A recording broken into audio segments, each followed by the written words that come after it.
오늘 말씀의 제목이 그리스도인에게 지혜란이라는 제목입니다.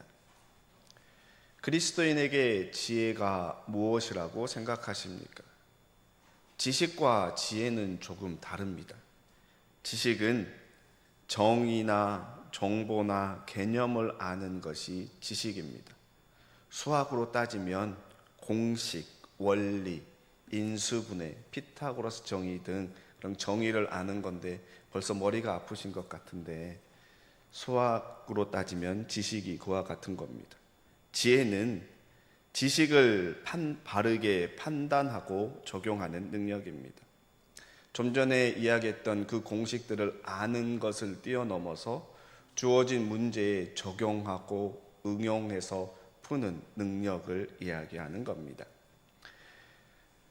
흔히 말하는 중고생들이 가장 쉽게 먼저 포기하는 것 중에 하나가 수학 혹은 영어입니다. 그래서 수포자, 영포자 이야기하는데, 여러분들은 수학을 떠난 지 너무 오래되셨지만 다시 수학 얘기를 조금 하고자 합니다. 왜냐하면 지난 7월 10일부터 20일까지 호주 션샤인 코스트에서 국제 수학 올림피아드가 열렸습니다. 별 관심이 없으시죠? 근데 그 대회에 한국 선수 6명이 참가했는데 금메달을 4개, 은메달을 2개 따서 종합 3위를 이루었습니다. 수학 올림피아드에 그랬고 별 관심이 없는 것 같아서 대구과학고 학생들이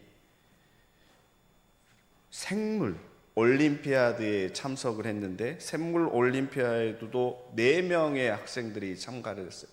대부분 과학고 애들입니다. 서울과학고든지 대구과학고든지 경기과학고인데, 대구과학고 학생이 2명 생물 올림피아드에 나가서 1명이 금상, 1명이 동상을 탔습니다. 물론 전원이 메달 타서 금메달 하나, 은메달 2개, 동메달 하나를 땄고, 물리 올림피아드에도 한국 학생 5명이 참석해서 4명이 금메달, 1명이 은메달을 따서 종합 2위를 차지했습니다.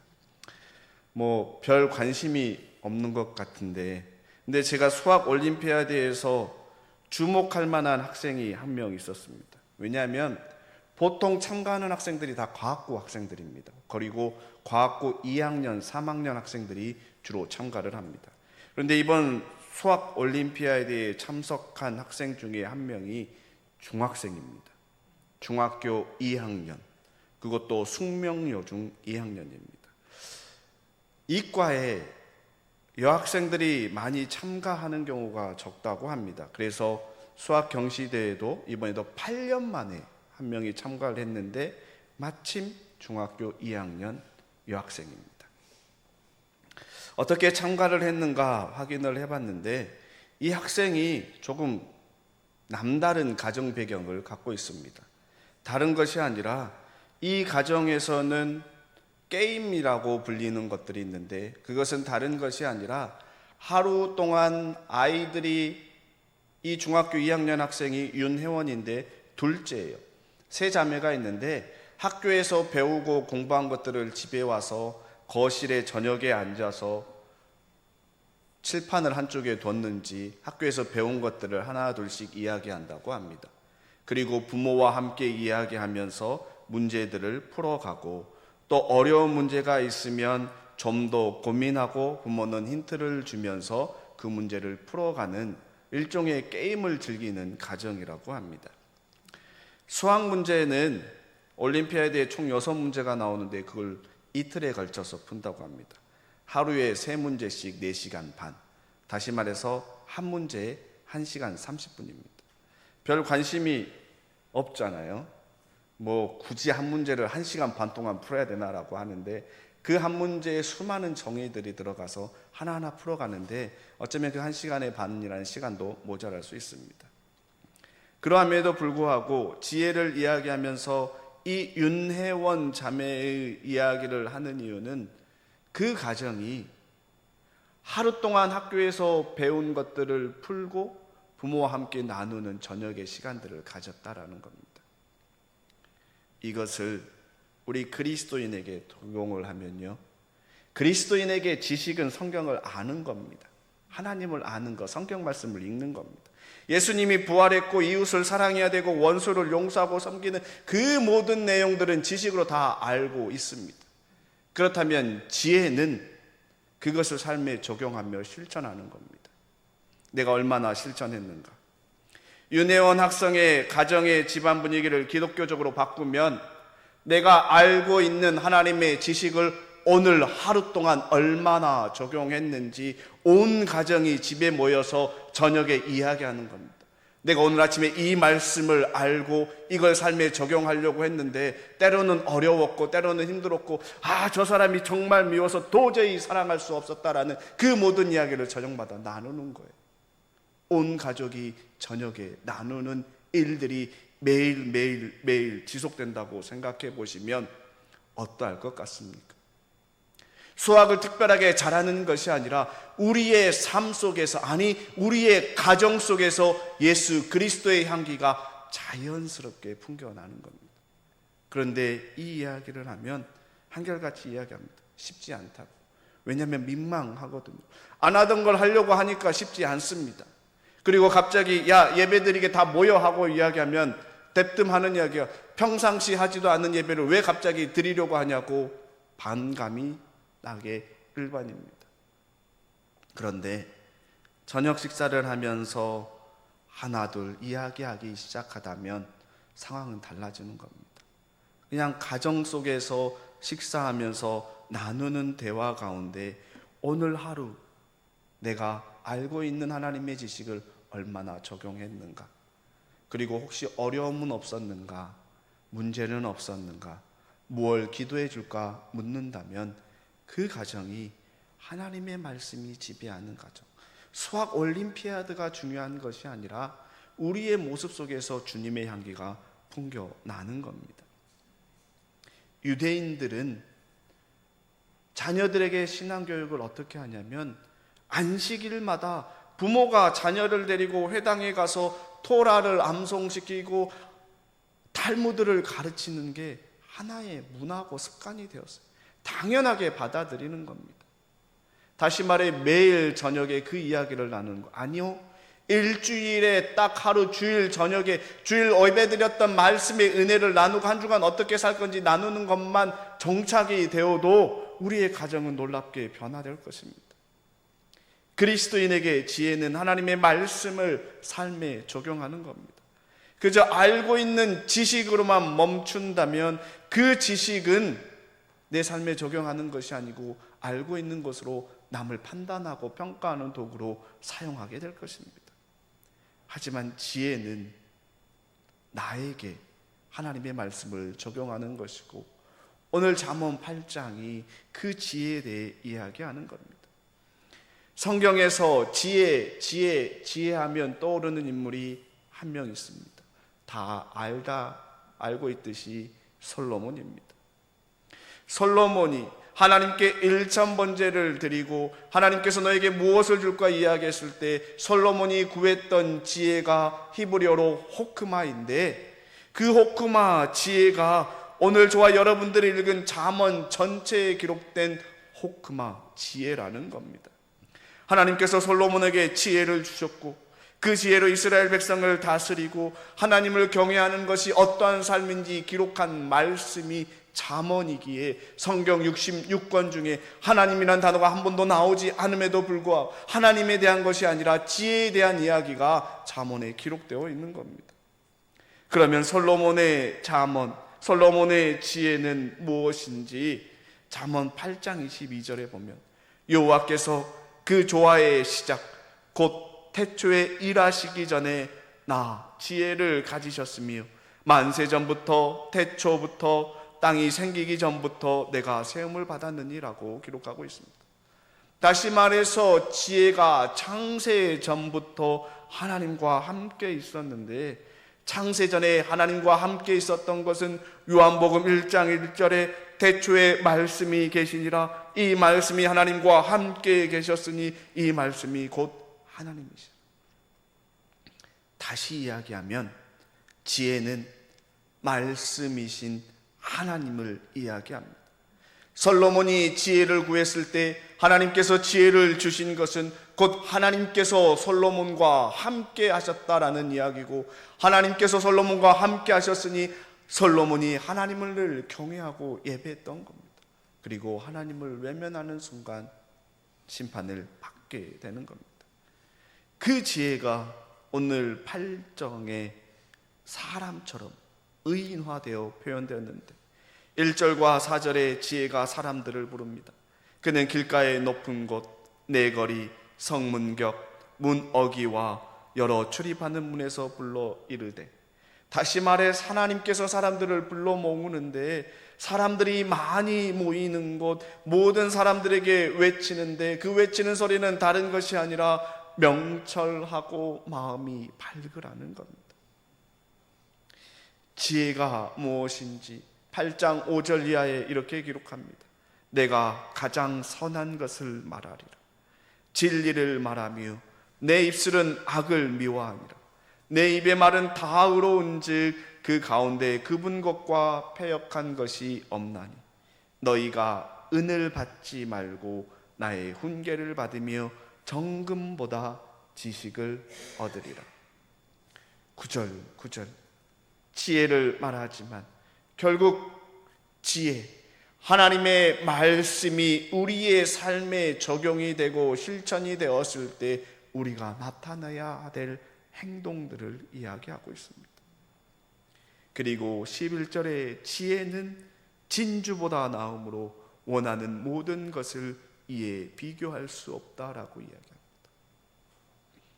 이 세상을 살아가는 그리스도인인 우리가 하나님, 예수님, 성령님, 하나님의 말씀을 그 무엇에 비교하면서 이보다 더 좋은 것이 무엇이라고 이야기할 수 있겠습니까?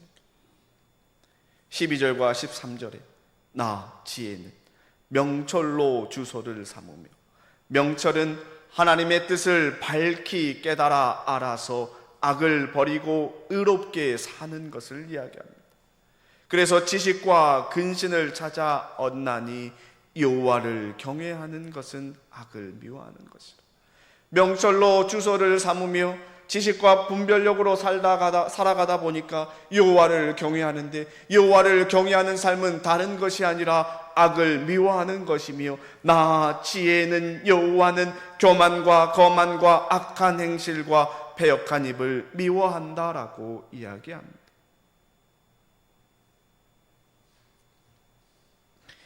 이 지혜를 어떻게 취하시겠습니까? 17절에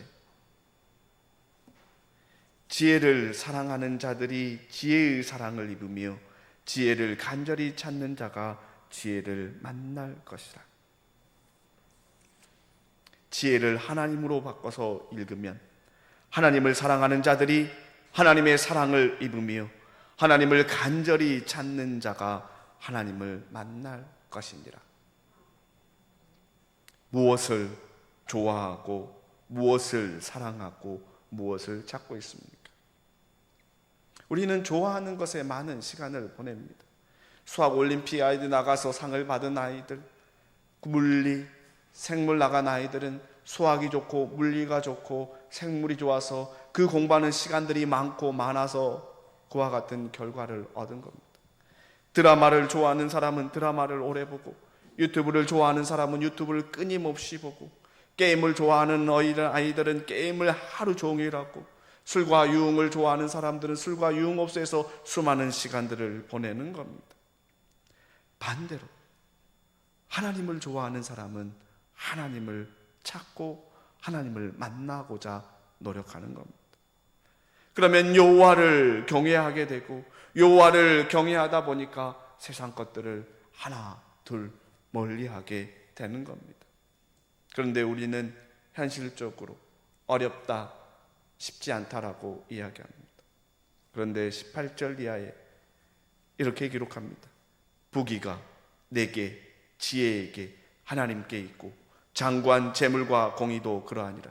내 열매는 금이나 정금보다 나으며 내 소득은 순음보다 나으죠. 나는 정의로운 길을 행하며 공의로운 길 가운데로 다니니라. 이는 나를 사랑하는 자가 재물을 얻어서 그 곳간을 채우게 하려 함이라. 하나님을 사랑하는 자가 재물을 얻어서 그 곳간을 채우게 한다라고 이야기합니다.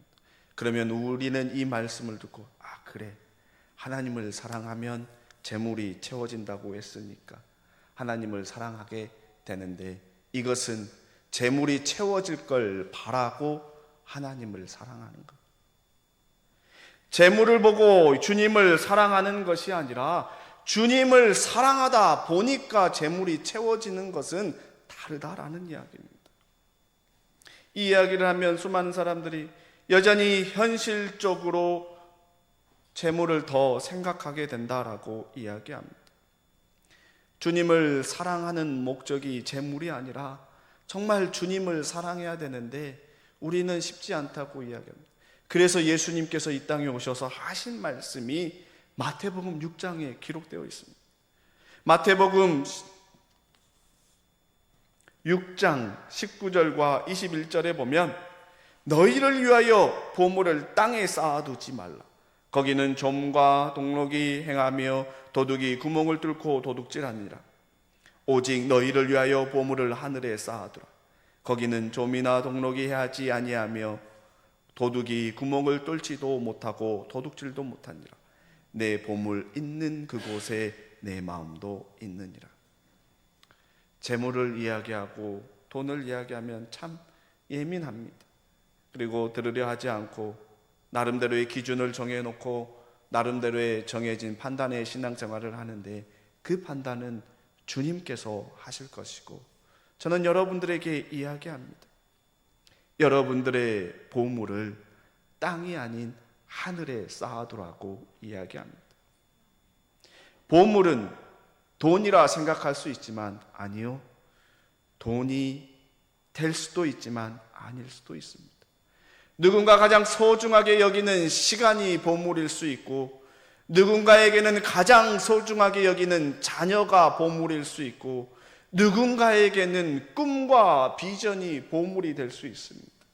여러분들이 가장 소중하게 여기는 보물을 주님께 두면 주님만 바라보게 되어 있는 겁니다. 그래서 이 말씀을 하신 후에 예수님께서 눈에 대해 이야기하는데 22절 이하에 눈은 몸에 등불이니 그러므로 내 눈이 성하면 온몸이 밝을 것이요 눈이 나쁘면 온몸이 어두울 것이니 그러므로 내게 있는 빛이 어두우면 그 어둠이 얼마나 더하겠느냐. 한 사람이 두 주인을 섬기지 못할 것이니 혹 이를 미워하고 저를 사랑하거나 혹 이를 중히 여기고 저를 경히 여김이라. 너희가 하나님과 재물을 겸하여 섬기지 못하리라. 눈이 무엇을 바라보고 있습니까? 여러분들이 가장 소중하게 여기는 보물을 어디에 두고 있습니까? 눈이 하나님의 말씀을 바라보고 하나님의 말씀으로 밝아진다면 우리는 하나님만 섬기게 될 겁니다. 그렇지 아니하고 눈이 세상의 지혜를 바라보고 세상의 물질과 권력을 향해 있다면 우리는 재물을 섬기는 자가 되고 있는데, 주님께서 분명히 같이 섬길 수 없다라고 이야기합니다. 그런데 눈으로 말씀을 보는 것만으로 충분하지 않습니다. 예를 들어서 자전거 타는 법을 적힌 매뉴얼이 있습니다. 우리는 그 매뉴얼을 눈으로 다 봅니다. 균형을 잡아야 되고 페달을 굴려야 되고 핸들을 잡고 어떻게 해야 되는지 매뉴얼이 나와 있습니다. 그렇다고 해서 자전거를 탈 수 있는 것은 아닙니다. 그 매뉴얼을 읽었으면 내가 직접 자전거를 타고 직접 그걸 체험해야지만이 자전거 타는 법을 알 수 있는 겁니다. 말씀을 눈으로 읽고 안 지식이 있다면 그 지식을 내 삶에 적용하고자 노력하지 아니하면 그 하나님의 말씀은 그저 성경책에 기록된 하나의 글자에 불과하다는 것. 주님께서 말씀하시는 지혜는 그 말씀이 내 삶에 적용이 되어야 하는 것. 그 지혜로운 삶이 무엇인지 베드로전서에 기록되어 있습니다. 베드로전서 2장 11절 이하에 그리스도인들을 향하여 영혼을 거슬러 싸우는 육체의 정욕을 제어하라고 권면합니다. 육체의 정욕은 갈라디아서 5장 19절 이하에 음행과 더러운 것과 호색과 우상 숭배와 주술과 원수 맺는 것과 분쟁과 시기와 분냄과 당 짓는 것과 분열함과 이단과 투기와 술 취함과 방탕함과 또 그와 같은 것이라라고 이야기합니다. 이는 오늘 본문 잠언 8장 13절에 지혜가 미워하는 교만과 거만과 악한 행실과 패역한 일, 그것과 크게 다르지 않습니다. 육체의 정욕은 성령을 거스릅니다. 육체의 정욕을 쫓으면 마음이 육체의 정욕을 생각하고 눈이 육체의 정욕을 향하고 몸이 육체의 정욕으로 가기 때문에 제어하고 그리스도만 바라보라는 겁니다. 여기서 베드로는 한 걸음 더 나아가 이야기합니다.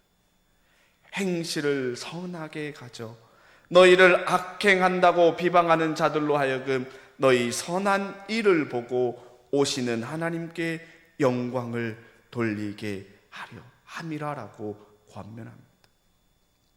그리스도인에게 선한 일은 다른 것이 아니라 하나님의 말씀이 우리의 삶 가운데 적용이 되어서 실천되어지는 지혜로운 삶을 이야기하는 겁니다. 세상에서 끊임없이 비방할 때 그 비방에 같이 맞서 싸우는 것이 아니라 선한 일로 승리하라고 이야기합니다. 주님께서 이 땅에 오셔서 너희는 세상의 빛과 소금이라 한 말씀과 일맥상통하는 말씀입니다. 아무리 주변에서 말로 비방하더라도 내 삶이 그 말과 다르고 내 삶이 빛과 소금이고 선행이면 그 비방은 반드시 사라지게 되어 있습니다. 진실은 반드시 드러나고 선은 반드시 악을 이기는 세상입니다. 베드로는 그리스도인의 선한 행실을 보고 하나님께 영광 돌리게 된다라고 이야기합니다. 사랑하는 성도 여러분, 우리 사회에서 일어나는 일들을 생각해 보시기 바랍니다. 수많은 일들이 일어나고 있고 그 말 중에는 진실도 있고 거짓도 있고 교회와 그리스도인들을 향한 끊임없는 비방도 있고 진실도 있고 그러함에도 불구하고 여전히 그리스도인으로서 하나님의 사랑을 실천하는 수많은 그리스도인들도 있습니다. 이 일들이 교회 밖에만 일어나는 것이 아니라 교회 안에서도 동일하게 일어나고 있습니다. 하지만 베드로가 말하는 것은 나의 말과 행동에서 온전히 주님의 선한 행실이 드러나도록 하라는 겁니다. 그리고 이야기하기를 자유에 대해서 이야기합니다. 15절과 16절에 곧 선행으로 어리석은 사람들의 무식한 말을 막으시는 것이라. 너희는 자유가 있으나 그 자유로 악을 가리는 데 쓰지 말고 오직 하나님의 종과 같이 하라. 묻 사람을 공경하며 형제를 사랑하며 하나님을 두려워하며 왕을 존대하라. 그리스도인으로서 참된 자유가 무엇이라고 생각하십니까? 여러분들에게 주어진 참된 자유로 악을 가리는 데 쓰지 말고 하나님의 종과 같이 하라고 이야기합니다.